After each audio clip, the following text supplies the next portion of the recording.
je vois comment on parle du métier, ça donne sûrement envie. Donc moi, je vais vous parler un petit peu de comment on y arrive à ces beaux métiers. Par exemple, le métier d'aide-soignant. Donc le métier d'aide-soignant, c'est une formation. Donc on fait une formation dans un IFAS, donc Institut de formation aide-soignant. Donc c'est une formation qui fait 10 mois, où on valide 8 modules, pardon, avec donc des périodes de formation en centre de formation et puis des périodes de stage. Alors, dans les Côtes-d'Armor, par exemple, il y a un centre de formation à Saint-Brieuc, un autre à Iffignac, il y en a un à Dinan. Puis après, on passe de l'autre côté du département, donc à Paimpol, à Guingamp, à Lannion, Tréguier. Et puis, on peut aussi mettre Pontivy, parce que c'est vraiment limitrophe. Hein. Puis, voilà, par rapport à l'Oudéac, Pontivy, c'est plus près. Alors, comment on accède à cette formation ? Alors, il y a plusieurs voies possibles, mais le concours est quasi indispensable. Hein. Alors, le concours, c'est une sélection en fait en deux parties. Une partie écrite, avec donc une épreuve de biologie, français et maths, dont on peut être dispensé si on a une qualification dans le domaine sanitaire et social, ou un baccalauréat, quelle que soit la filière, donc générale ou technologique ou professionnelle. Hein. Et donc une épreuve orale par la suite qui est divisée en deux parties. Une partie exposée sur un thème sanitaire et social, préalablement tiré au sort et pour lequel on a 10 minutes de préparation. Et puis ensuite l'entretien, donc on présente cet exposé devant un jury qui est amené à poser des questions éventuellement sur le sujet. Et puis ensuite on a un entretien de motivation classique où on cherche à comprendre le parcours du candidat et pourquoi il veut faire ce métier, ses qualités, etc. Donc des questions qui tournent autour de la connaissance du métier, connaissance de la formation et puis connaissance de soi. Voilà. Et donc, une fois qu'on a... Donc en Bretagne, on peut, en fonction des dates en fait, de concours, passer plusieurs concours en Bretagne. Par exemple, si les dates ne sont pas les mêmes, on peut très bien passer Saint-Brieuc et puis Guingamp, par exemple, hein, ou Pontivy et Tréguier. Alors c'est vrai qu'on a parlé de mobilité, mais même pour le concours, la formation, il faut être mobile. Hein, nous, on encourage nos stagiaires à passer plus qu'un concours, hein, même s'ils sont payants, donc c'est aussi un investissement. Mais c'est vrai que pour améliorer ses chances de réussite, il ne faut pas hésiter à en passer plusieurs, et donc du coup être mobile. Hein. Alors c'est vrai que je vois, il y a quand même quelques jeunes dans la salle. On peut bénéficier d'aide hein, pour, voilà, si on doit par exemple se loger, enfin, hein, ou se déplacer. Donc ça après c'est en fonction de la situation de chacun. Hein. On peut bénéficier de bourses, par exemple. On peut, si on est demandeur d'emploi aussi, avoir et qu'on a une rémunération Pôle emploi, une indemnité Pôle emploi, continuer à la percevoir sur le temps de la formation, par exemple. Alors le DEAVS, par exemple, qui est donc le diplôme d'état d'auxiliaire de vie sociale, dans les Côtes-d'Armor, se fait à Scoria, à Saint-Brieuc. Donc il y a aussi une sélection. Alors, voilà, concours ou sélection, hein, de toute façon un concours c'est une sélection, peu importe comment on l'appelle. Donc pour le DEAVS, même chose, hein, ça dépend si on a un bac, pas un bac. Hein. Donc il y a une épreuve écrite qui consiste en un questionnaire, hein, 10 questions, donc questions d'actualité hein, sanitaire et sociale. Et puis dans un deuxième temps, un entretien de motivation. Donc un entretien, voilà, je dis, la motivation, hein, quel que soit le métier qu'on choisit, c'est montrer qu'on a un projet, qu'on a une bonne connaissance de la formation et qu'on a une bonne connaissance de soi, c'est-à-dire qu'on est capable de se vendre, hein, de parler de ses qualités, de parler aussi de ses défauts, d'être capable de parler du métier, hein, les qualités nécessaires pour faire le métier, mettre en avant des expériences professionnelles ou des stages qu'on a pu faire. Et voilà, tout ça, ça fait la motivation hein, pour convaincre un jury. Donc le DEAVS, c'est une formation qui fait, alors suivant le statut, ça dépend entre 12 et 18 mois, qui peut être prise en charge. Hein. Alors c'est vrai que quand on parle de formation et de financement de formation et de rémunération pendant la formation, il y a beaucoup de cas différents parce que, je dirais, chaque cas est quasiment différent, puisque ça dépend si on a un statut de demandeur d'emploi, si on est suivi par la mission locale, si on est suivi par Pôle emploi, si on a une indemnisation Pôle emploi ou pas. si on vit encore chez ses parents. Enfin bref, il y a plein de possibilités différentes qui font qu'on peut rentrer dans des cases un peu différentes. Et du coup, c'est quelque chose qui doit s'anticiper avant pour pouvoir en fait, parce que 12 mois, 18 mois, c'est quand même assez long. Hein. Donc il faut avoir aussi anticipé toutes ces questions-là, qui font aussi souvent partie des questions qui sont abordées pendant la sélection, où on cherche à savoir comment le candidat va vivre pendant sa formation et quels sont ses revenus en quelque sorte. La formation, alors en ce qui concerne le travail à domicile, le DEAVS, hein, je crois que vous avez le DEAVS, il y a aussi une autre formation qui s'appelle assistante de vie. Donc c'est une formation qui fait partie du programme Bretagne Formation, donc qui est prise en charge par la région Bretagne, qu'on retrouve en fait dans le catalogue de la région Bretagne. Alors du coup, hein, dans le catalogue de la région Bretagne, les formations, elles sont dispatchées dans les différents centres de formation, soumises à appel d'offres. Donc en fait, régulièrement, hein, les centres de formation changent. Hein. Donc en ce moment, par exemple, la formation d'assistante de vie aux familles, c'est plus la REP qui l'a, hein, c'est un autre centre de formation. Et donc en fait, il faut se renseigner auprès de ces centres-là pour savoir quand elles ont lieu, à quel moment elles ont lieu dans l'année, et puis la sélection en fait, qui est organisée. Donc souvent, hein, il y a une information collective qui est faite pour présenter la formation aux personnes. Et puis dans un deuxième temps, un entretien où on voit un petit peu quel est le projet du candidat. Et puis même chose, hein, des éléments liés à ses revenus, etc. Donc c'est une sélection un peu moins difficile, je vais dire. À partir du moment où on a travaillé un petit peu son projet, soit parce qu'on a une expérience, soit parce qu'on a fait quelques périodes de stage. Donc c'est une formation qui est plus courte, la formation assistante de vie, c'est une formation de 6 mois. Et c'est une formation qui est plus professionnalisante, hein, où on est plus sur le technique, hein, sur l'aspect technique, sur l'aspect soins de confort, enfin vraiment sur l'aspect technique. Donc faire des repas, faire l'entretien du cadre de vie, l'entretien du linge, et puis donc l'aide à la toilette par exemple. Hein. Donc c'est vraiment plus technique que le DEAVS, qui est une formation plus longue, mais avec des notions théoriques plus importantes. Mais dans les comités d'entraide, etc., on embauche aussi bien. Je pense qu'à la Chaise, il y a des assistantes de vie et il y a des auxiliaires de vie sociale. Après, alors, à qualification différente, les tâches peuvent être un petit peu différentes. Hein. Il y a des différences de salaire aussi, hein, par rapport à la qualification qu'on a obtenue. Mais je dirais que globalement, à domicile, hein, ces deux métiers font à peu près la même chose, hein, en parlant d'accompagnement de la personne dans les actes essentiels de la vie quotidienne. Voilà, je ne sais pas ce que je peux encore vous... Si peut-être la formation d'infirmière, hein, qui est une formation plus longue, donc qui est aussi accessible sur concours, qui est accessible avec un baccalauréat, ou l'équivalent en fait d'un diplôme de niveau 4.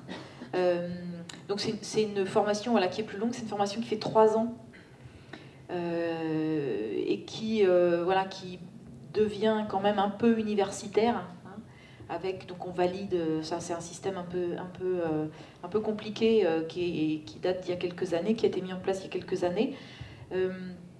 Donc c'est une formation où donc on valide un certain nombre, donc c'est 6 unités d'enseignement.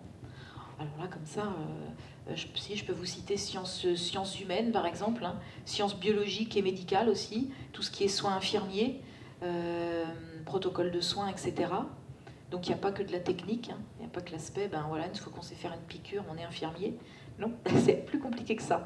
Hein, donc formation de 3 ans, alors avec un concours qui est donc un concours en 2 parties, 2 épreuves écrites, une épreuve écrite de culture générale, donc avec un texte qui peut être assez long, donc en format A4 recto verso, avec 3 questions. Une question de synthèse, hein, de texte, une question de compréhension de texte, une question d'analyse, hein, du texte, de commentaires éventuellement, puis une question d'argumentation, de positionnement.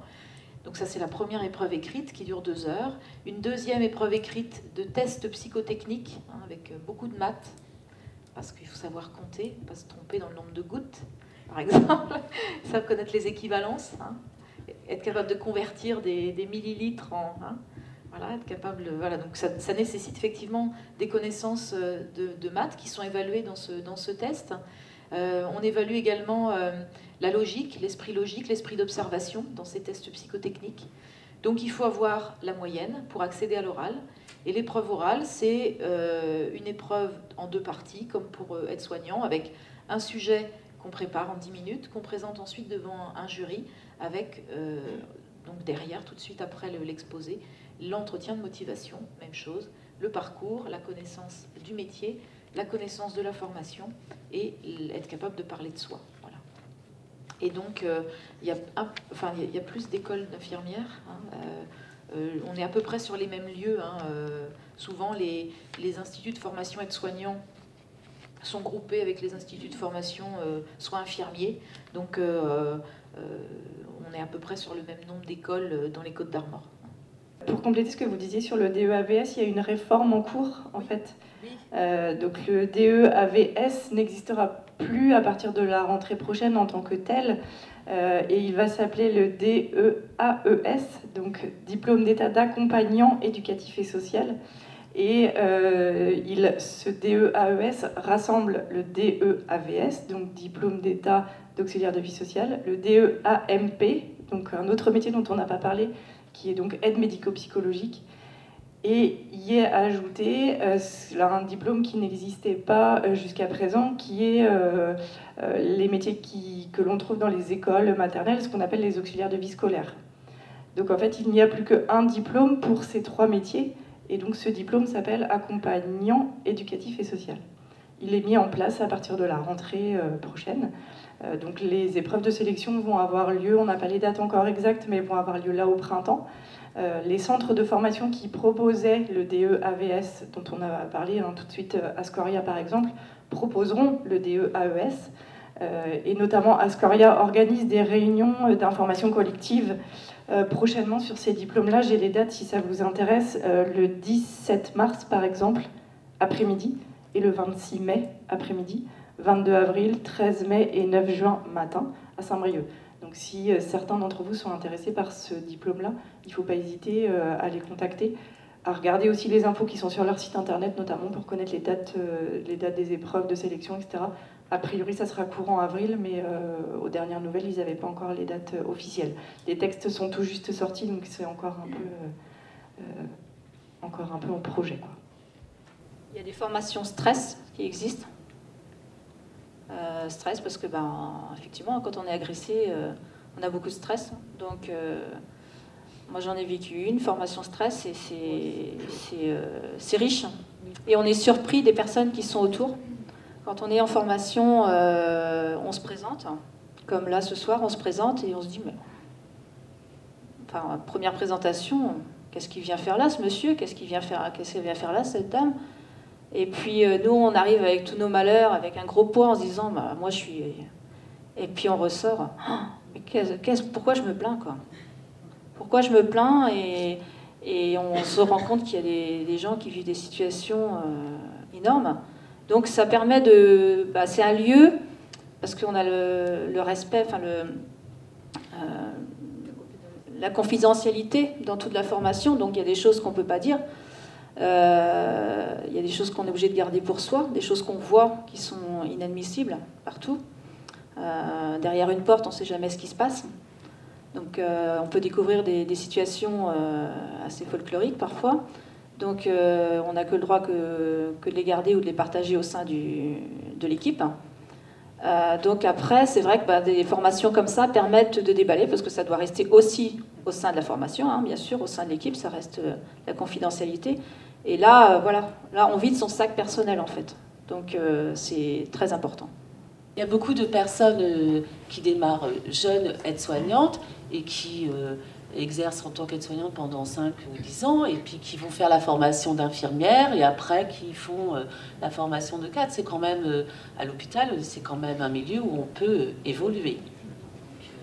Les salaires, en fait, ils évoluent selon les heures. Effectivement, les AVS, selon les heures qu'elles font.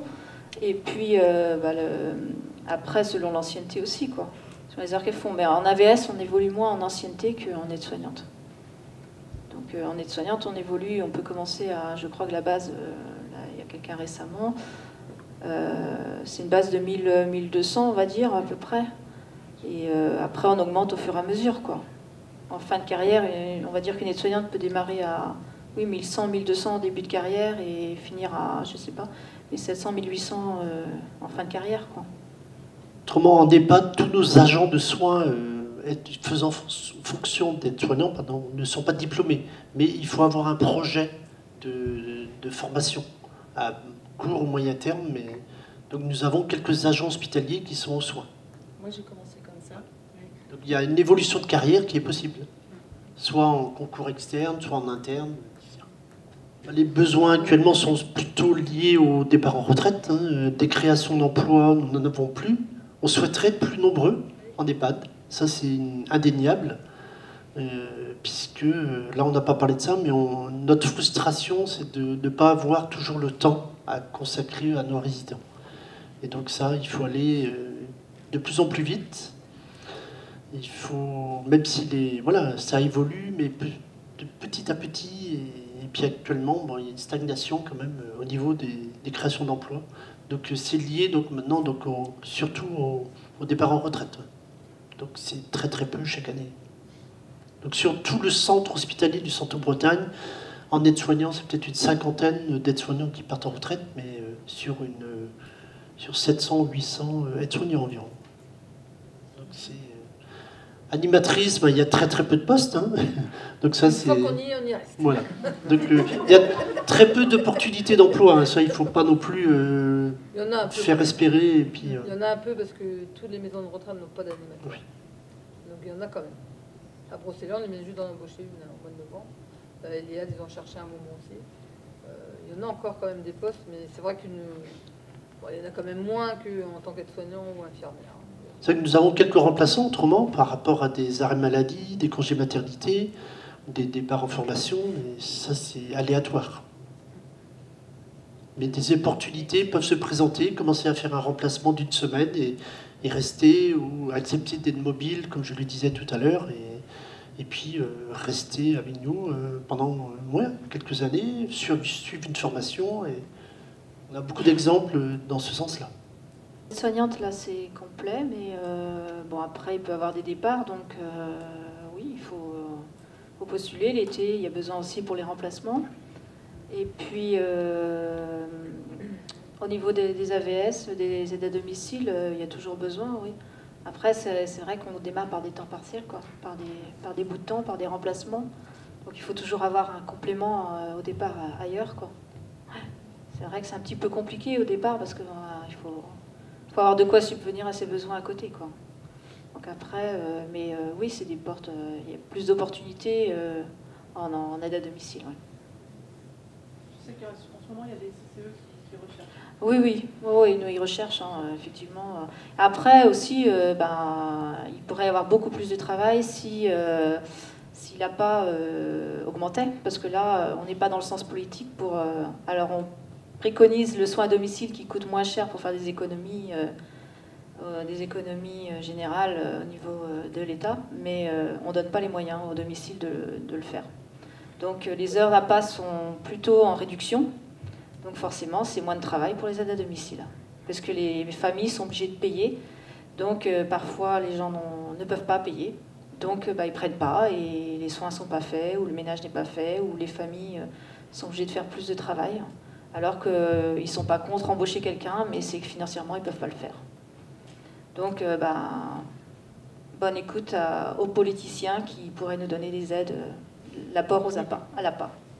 Beaucoup plus d'aide aux familles et à l'aidant. Parce qu'on parle de maltraitance, on dit qu'il faut prendre soin de l'aidant, que l'aidant, on fait beaucoup de reportages là-dessus, mais on ne donne pas les moyens à l'aidant de sortir de chez lui, en fait. Donc, voilà. L'aide à domicile pourrait aller beaucoup plus souvent prendre le relais de l'aidant s'il y avait des heures d'APA de donner. En place de concours, par exemple, le concours aide-soignant, dans les Côtes d'Armor, on forme à peu près entre 250 et 300 aides-soignants tous les ans. Donc sans doute qu'effectivement, ça réclame une certaine mobilité ensuite. de manière à pouvoir trouver un poste. Et sans doute que alors elle démarre, parce que c'est essentiellement féminin encore, mais elle démarre sur des temps, ou sur des remplacements, avant de pouvoir effectivement trouver un poste et le garder. En place d'infirmier, on est à peu près, oui, sur 800 et quelques infirmiers qu'on forme chaque année en Bretagne. Donc, 250, exactement. beaucoup plus alors. Donc c'est variant, c'est variable, mais voilà, ça reste des gros effectifs quand même. Hein. Donc, et voilà, l'école de Saint-Brieuc, par exemple, a parlé un temps de faire un concours uniquement une année sur 2. Donc ça, c'est dans les tuyaux, c'est quelque chose qu'on entend depuis 2 ou 3 ans. Bon, il y a encore un concours cette année, il y en a eu un l'année dernière, mais effectivement, peut-être que on peut s'attendre à ce que les concours, il y en ait pas forcément systématiquement chaque année, ce qui est déjà par exemple le cas dans la fonction publique territoriale, par exemple, ou pour certains concours, on en organise un que tous les 2-3 ans parfois. Donc on peut imaginer qu'en fonction du nombre de places ou du nombre de la possibilité ensuite de trouver un emploi, on réduise un petit peu le nombre de places disponibles, on pourrait dire. Après, effectivement, nous, nos candidats, par exemple, pour le concours d'infirmiers, on les invite aussi à envisager à travailler hors Bretagne. Par exemple, rien que la PHP à Paris, c'est plus de 6000 places. Voilà, il y a un turnover beaucoup plus important. Il y a aussi des régions qui sont en déficit, par exemple le nord de la France, donc qui acceptent et qui aiment beaucoup les candidats bretons. Voilà, donc on peut aussi passer son concours en Bretagne ou passer son concours dans le Nord et revenir ensuite rechercher dans sa région. Tout est possible en fait quand on passe les concours. Ce sont des concours qui sont valables au niveau national. Donc voilà, après il faut aussi se dire que c'est pas parce qu'on passe le concours proche de chez soi que forcément on travaillera dans les l'EHPAD à côté de la maison, quoi.